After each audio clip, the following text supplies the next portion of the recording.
Good morning, students. In this video, we discussed about the allotrope of carbon. The carbon have different allotropic forms.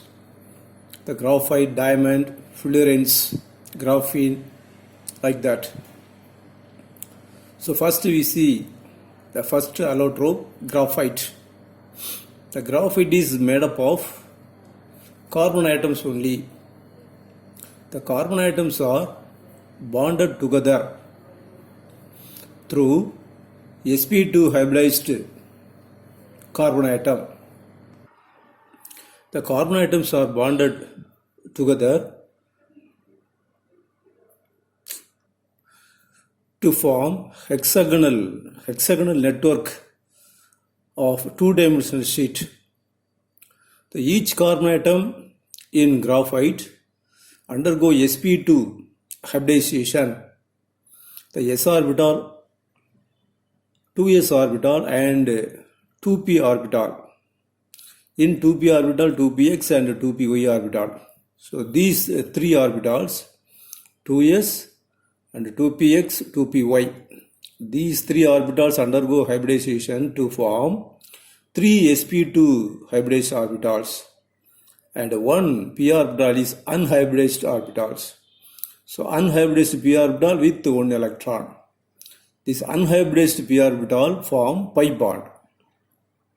These three sp2 orbitals are making three sigma bonds with the three neighboring carbon atoms. So each carbon atom making three sigma bond with the three neighboring carbon atoms. The unhybridized p orbital makes one pi bond, which is delocalized one throughout the entire sheet, which is responsible for electrical conductivity. All the carbon atoms are combined together through sigma bond to form hexagonal network in two-dimensional sheet. The carbon-carbon bond length is 1.41 Armstrong. The carbon sheets are held together by weak van der Waals force. The distance between the two sheets is 3.40 Armstrong. Generally, the graphite allotrope is very soft in nature.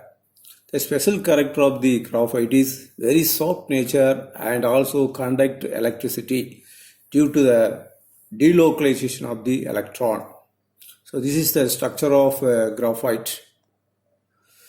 So in diamond, the second allotrope, all the carbon atoms in diamond is sp3 hybridized. sp3 hybridized orbitals, it makes four bond with four neighboring carbon atoms. Therefore, no free electrons. So it does not conduct electricity. It is very hard in nature. So in diamond, the carbon atom making four bonds by using four sp3 hybridized orbitals. 1s2 2s2 2p2. So 2s 1 electron, 2p orbitals each 1 electron. It undergo sp3 hybridization. 4 sp3 hybridized orbital. It make 4 sigma bond with the 4 neighboring carbon atoms. The carbon atoms are bonded together with the other neighboring carbon atoms tetrahedrally to the entire lattice with the carbon-carbon bond length 1.54 Armstrong. It is very hard in nature. So it is used for cutting glasses and drilling rocks. The third allotrope is fullerenes. In fullerenes, the carbon atoms are fused together to form a soccer ball-like structure that is called buckyballs. The molecules have hair-like structure, especially C60 molecule is a soccer ball structure.